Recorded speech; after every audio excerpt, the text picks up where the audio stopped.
बाहेरची भिंत जरी बघितली ना मंदिराचा आवार, ताबडतोब लक्षात येईल की अतिशय प्राचीन असं मंदिर म्हणायला पाहिजे. जुनं मंदिर म्हणजे 300 वर्ष 250 वर्षापूर्वीचं निश्चित आहे. आणि हे अहिल्यादेवींनी बांधलेलं आहे, अहिल्यादेवी होळकरांनी. आणि आतमध्ये जे आहे अर्थात श्रीरामचंद्र, सीतामाई, लक्ष्मणजी, हनुमानजी, अशा ज्या सगळ्या मूर्त्या आहेत, देव त्याची पूजा अर्चा चालू असते. पण आपण पाहिलं की सगळं बरंचसं ढासळलेलं आहे, हळूहळू वीटकाम आहे. पण तरीसुद्धा हे 250 वर्ष टिकलं हे महत्त्वाचं आहे. पण आता आपण सध्या जे आहे ह्या सगळ्या सुशोभीकरणासाठी शासनातर्फे 2 कोटी रुपये मंजूर झालेले आहेत. आता त्याच्यामध्ये काय काय आपल्याला आणखीन करता येईल ते आपण पाहतो आहोत. पण आपण करणं हे का पहिलंच काम नाही ना. आपण कावणायला पण केलं, सर्व तीर्थ टाकीतला सुद्धा केलं, आपण गोदावरी घाटावर सुद्धा केलं, नस्तनपूरला केलं, कोटमगावला केलं, अनेक ठिकाणी जे आहे ती आपण कामं करतो आहोत. कारण जिथे आता हजारो लाखो जे ऐतिहासिक आहे, जे प्राचीन अहिल्यादेवी, काही ठिकाणी छत्रपती शिवाजी महाराज किंवा अशा अतिशय युग पुरुषांनी जे आहे, युगत महात्म्यांनी बांधकाम केलेलं आहे. अशा ठिकाणी लोक जात आहेत, दर्शन घेत आहेत, हजारो लाखो लोक. तर त्याची जे आहे शासनाने सुद्धा मागे जाहीर केलेलं आहे की अशी काही प्राचीन स्थळं आहेत त्याचं आम्ही पुनरुज्जीवन करणार आहोत आणि व्यवस्थित करणार. तेच काम आपण करतो आहोत. आणि भैयूजी जोशी आहेत राष्ट्रीय स्वयंसंघाचे, मला सगळं त्यांचं आजोळ आहे. आणि त्यांचे बंधू वगैरे जे आहेत फार नेहमाने इथे येऊन जे आहे या मंदिरामध्ये पूजा करत आहेत. ते येणार आहे म्हटल्यानंतर जे आहे मला निरोप आला, आमच्या कार्यकर्त्यांनी सुद्धा सांगितलं आणि त्यांचासुद्धा निरोप आला. त्याप्रमाणे जे आहे आम्ही रोषाचे दर्शन घेतलं, स्वतः प्रत्यक्ष पाहणी केली की काय काय करता येईल, आवश्यक आहे आपल्याला. आता सध्या आपण अनेक कामं आपली सुरू आहेत. विशेषतः जे आहे येवल्याला छत्रपती शिवाजी महाराजांची शिवसृष्टी आपण पाहिलं कशा रीतीनं ती रूप घेते आहे. आता अशा प्रकारे चांगलं रूप जे आहे ह्या तीर्थस्थानाला आपण देण्याचा आपला प्रयत्न आहे. आणि कुंभमेळा येतोय, त्याच्या अगोदर सगळं काम व्हावं चांगल्या पद्धतीनं असा आमचा प्रयत्न राहील. आपण आपल्या भाषणात भैयाजींचं कौतुक केलं. आपण म्हणतात की मतदारसंघापुरते हे लोक मर्यादित नाही. ते खरं आहे ना. ही सगळी आता ते मध्य प्रदेशमध्ये राहायला आहेत, बरोबर की नाही, इंदोरला आहेत, आणखीन दुसऱ्या कुठल्या ठिकाणी आहेत. आणि RSSच्या माध्यमातून ज्या काही त्यांच्या शाखा सर्व भारतभर आहेत, तर त्याच्यात भारताच्या बाहेर सुद्धा काही आहेत. त्याचे ते त्या संस्थेचे ते जे अनेक जे काही 2, 4, 5, 10 प्रमुख असतील त्यातले प्रमुख आहेत ते.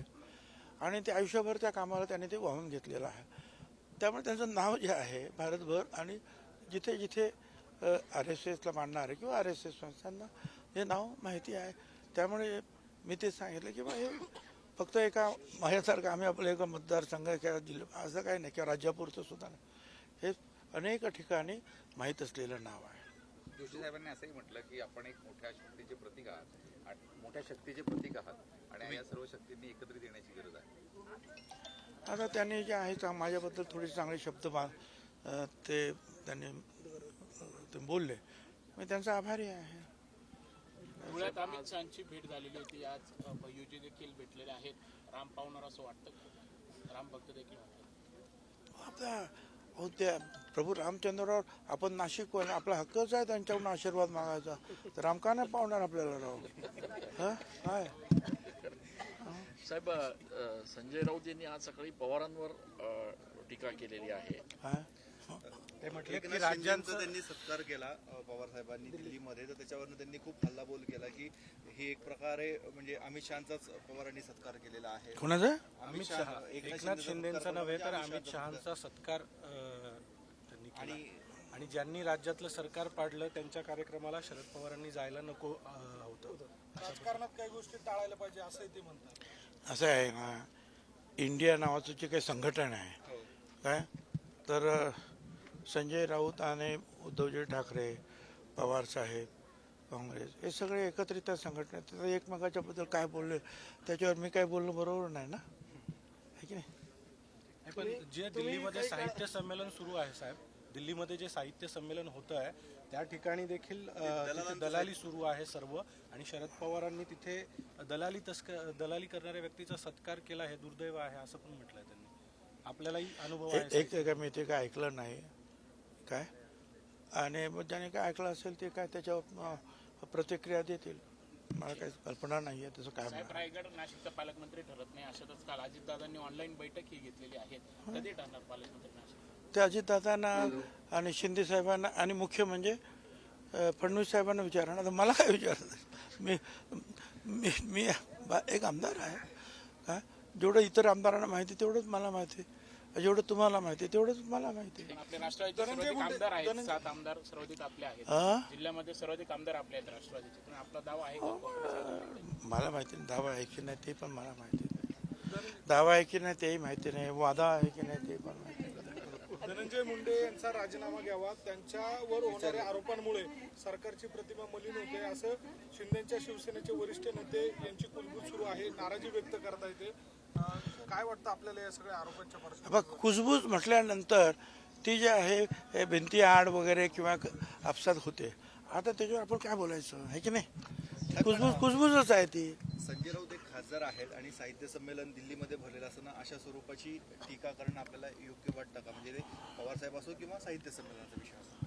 मला सांगा, अरे संजय राऊत जे आहे अनेक वर्ष खासदार आहेत, एका मोठ्या पक्षाचे जे आहेत प्रवक्ते आहेत, आणि एका मोठ्या वर्तमानपत्राचे सुद्धा ते कार्यकारी संपादक आहेत. त्यांना मी सांगावं किंवा त्यांच्यावर मी टिप्पणी करावी असं मला वाटत नाही.